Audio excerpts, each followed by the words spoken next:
Apakah kamu makan sup sarang burungku? Tidak ada ratu.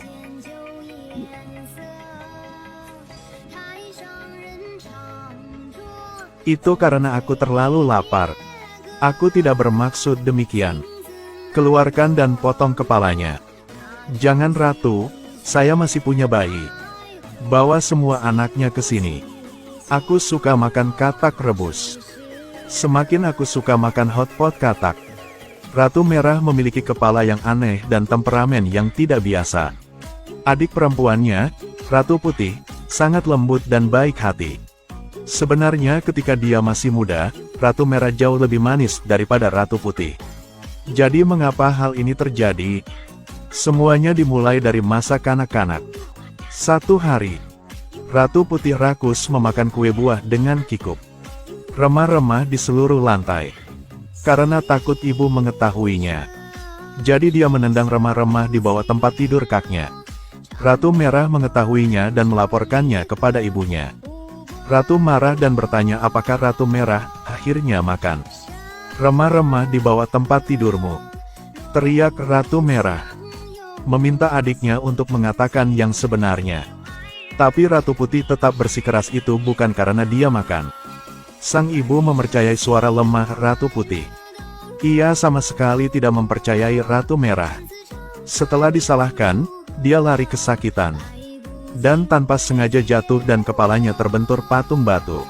Seluruh patung batu raksasa terguncang. Tetapi karena pembengkakan setelah musim gugur ini, hidupnya berubah total. Sejak itu, dia tidak bisa tumbuh lebih tinggi lagi. Kepala semakin besar dan besar. Tetapi saudara perempuannya yang lahir dengan ibu yang sama semakin cantik. Segera saatnya untuk memberikan tahta. Raja memutuskan untuk mengembalikan mahkota itu kepada putri sulungnya, Ratu Merah. Pada penobatan Raja baru, Hatter mengambil mahkota dan meletakkannya di atas kepala Ratu Merah. Namun tidak peduli bagaimana pembuat mahkota menyesuaikan sudutnya. Dia tetap tidak bisa memasang mahkota di kepalanya. Tidak ada cara lain. Kepala Ratu sangat besar. Pada akhirnya, orang yang membuat mahkota itu menggunakan seluruh kekuatannya untuk mendorong mahkota itu ke bawah. Mahkota telah pecah berkeping-keping. Ini langsung membuat orang tertawa. Tidak ada yang peduli dengan perasaannya. Teriak Ratu Merah. Dia akan menjahit mulut semua orang. Memenggal kepala semua orang yang berani menertawakannya. Lihat apakah kalian dapat terus tertawa. Raja berkata dia terlalu kejam. Tidak bisa menjadi ratu. Jadi dia mengumumkan bahwa tahta akan diwariskan kepada adiknya, Ratu Putih. Ratu Merah mengira semua orang tidak menyukainya. Semua orang selalu menyukai Ratu Putih yang lembut dan cantik. Dia berteriak kesakitan, kemarahannya mencapai puncaknya. Kepalanya terus membesar. Karena untuk melampiaskan amarahnya, Ratu Merah membakar istana dengan naganya sendiri. Dan pergi ke tempat lain dan membangun kerajaannya sendiri. Karena itulah kebencian antara kedua saudara perempuan itu muncul. Di papan catur 1000 tahun, Ratu Merah dan Putih harus mengirim masing-masing satu prajurit untuk bertarung demi mereka. Ratu Putih ingin mengalahkan naga Ratu Merah. Dia harus menemukan seorang gadis bernama Alice. Alice sedang dilamar oleh seorang pria sekarang. Melihat keengganannya, jelas bahwa ini adalah perjodohan. Pada saat ini, satu kelinci menarik perhatian Alice. Dia mengikuti kelinci ke pohon besar. Lihat lubang besar di batang pohon. Dia tidak hati-hati dan jatuh ke dalam lubang. Musim gugur yang panjang telah berakhir. Alice pergi ke ruang rahasia. Dia melihat sebotol air di atas meja. Ada juga pesan di atasnya yang mengingatkannya untuk meminumnya. Alice meminumnya tanpa berpikir. Tubuhnya mulai menyusut segera. Alice menyusut melalui pintu kecil ke dunia magis. Di sini dia bertemu dengan sekelompok makhluk aneh. Ada kelinci yang memakai rok mawar dengan wajah manusia. Orang memiliki kepala besar dan tidak memiliki leher. Ada banyak binatang yang bisa berbicara. Mereka membawa Alice untuk menemukan cacing hijau. Itulah peramal dari dunia di bawah ini. Dari kitab nubuatan di tangannya, Alice akan mengambil pedang dan membunuh naga Ratu Merah. Alice mengira dia sedang bermimpi. Dia mencubit dirinya sendiri, tetapi masih tidak bisa keluar dari mimpi ini. Pada saat itu, monster berbulu dan tentara menyerbu masuk, menyerang semua orang. Segera Alice terpojok juga. Saat itu seorang gadis tikus pemberani dengan pedang muncul, dan berlari melewati kepala monster berbulu itu. Dia menggunakan pedangnya untuk mengambil salah satu mata monster itu. Alice berhasil melarikan diri. Tapi yang terburuk terjadi. Prajurit bermata satu menemukan gulungan ramalan. Saat dia menemukan rahasianya, dia akan menggunakan pedang ini untuk membunuh naga itu. Ratu Merah mengetahui bahwa naga kesayangannya akan dibunuh oleh Alice. Agar ramalan itu tidak menjadi kenyataan, Ratu Merah memerintahkan ksatria bermata satu untuk memburu dan membunuh Alice. Alice sedang berkeliaran di hutan sekarang. Dia bertemu kelinci parade dan pembuat topi gila. Hatter sekali lagi mengatakan kepadanya tentang membunuh naga itu. Alice masih tidak percaya. Dia tidak bisa membunuh siapapun, apalagi naga. Saat ini, ksatria bermata satu dengan penjaga datang mencarinya. Pembuat topi gila membawa Alice dalam pelarian. Setelah melalui hutan, tidak ada jalan di depan. Dia memasukkan Alice ke dalam topinya dan melemparkannya bersama Alice ke seberang sungai.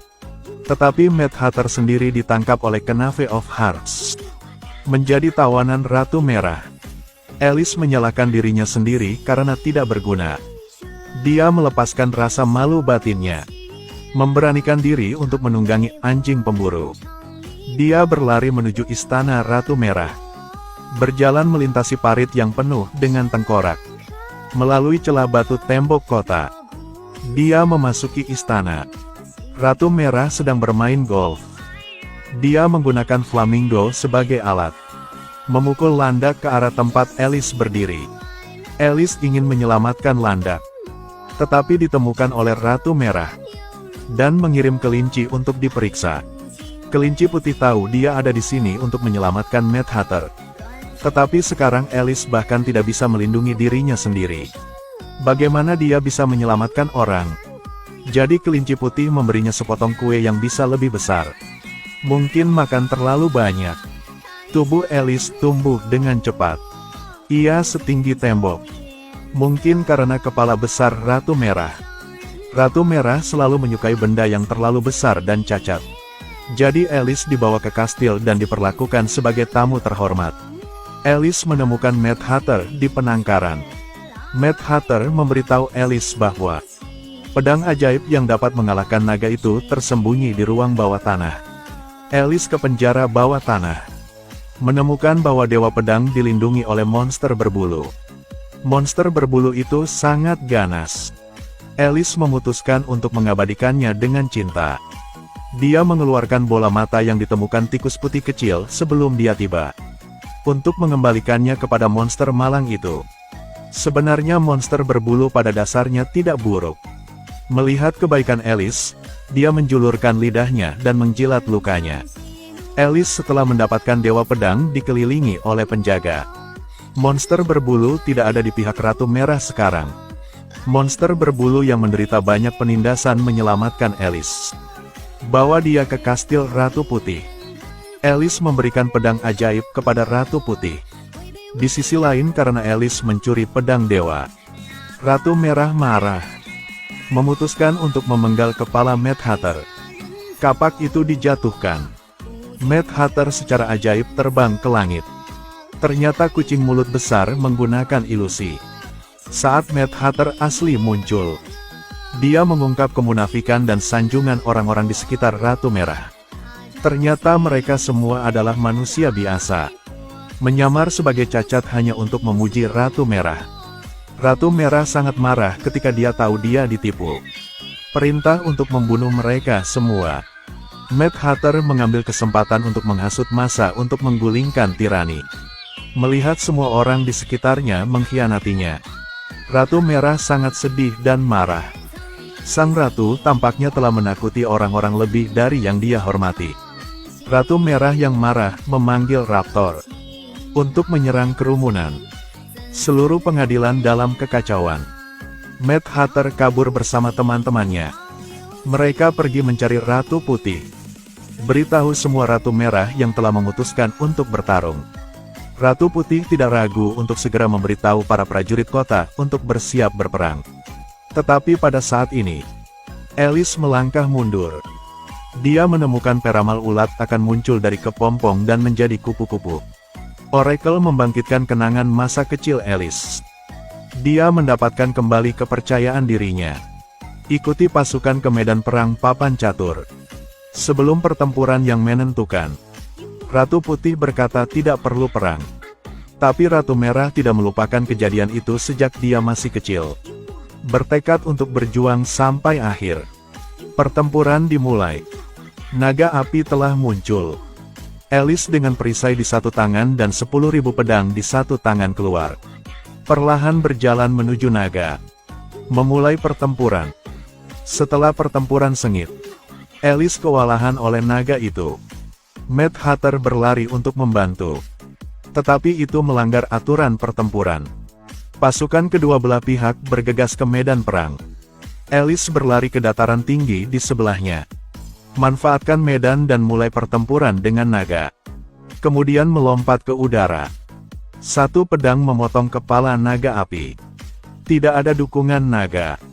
Para prajurit Ratu Merah secara bertahap meletakkan senjata mereka. Sekaligus Ratu Putih dan mahkota kekuasaan kerajaan dikenakan di kepalanya. Kekuasaan telah kembali ke Ratu Putih. Ratu memutuskan untuk mengirim saudara perempuannya ke perbatasan. Sekarang untuk menunjukkan kesetiaan, Kolusi bermata satu ingin membunuh Ratu Merah. Itu menghancurkan hatinya, yang telah bersamanya selama bertahun-tahun. Sementara di perbatasan dia bertemu dengan penguasa waktu. Di hari ulang tahunnya, satu hadiah disiapkan dengan hati-hati untuk diberikan. Tapi bukan itu yang diinginkan Ratu Merah. Dia menginginkan bola penguasa waktu. Dengan itu Anda dapat melakukan perjalanan melalui ruang dan waktu. Menulis ulang sejarah dan memerintah kerajaan lagi. Dia akhirnya mendapatkannya. Kemudian mereka mengirim untuk menangkap Ratu Putih. Tapi kemana mereka berdua pergi? Ini bukan tentang menulis ulang sejarah permainan catur. Itu adalah hari Ratu Putih memakan kue buah ketika mereka masih kecil. Di celah pintu mereka dapat dengan jelas melihat dialog dengan ibu mereka ketika mereka masih kecil. Sang ibu bertanya siapa yang memakan kue itu. Ratu Merah ingin 4 orang saling berhadapan. Tak bisa, Kak. Bohong.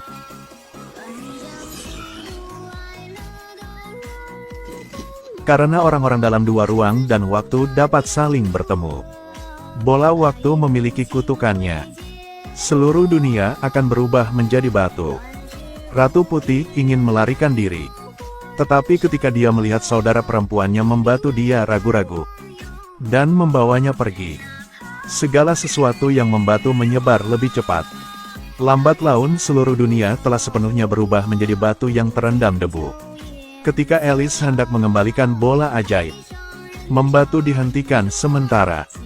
Waktu selamanya membeku pada saat ini. Tiba-tiba ada suara arus listrik kecil. Bola ajaib waktu telah berhasil kembali ke tempatnya. Hancurkan kutukan untuk Alice dan seluruh kastil. Dia menyelamatkan temannya di saat-saat terakhir. Semuanya kembali normal. Pada titik ini Ratu Merah juga kembali ke wujud aslinya. Ratu Putih dengan penuh semangat memegang tangan kakaknya.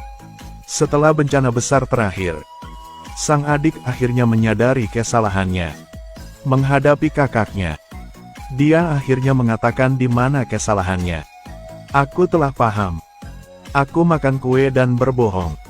Sayang, jika aku berani mengatakan yang sebenarnya dari awal, maka ini tidak akan terjadi.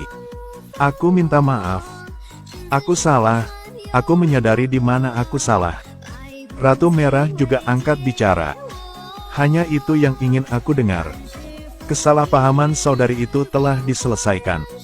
Mengakhiri cerita bahagia.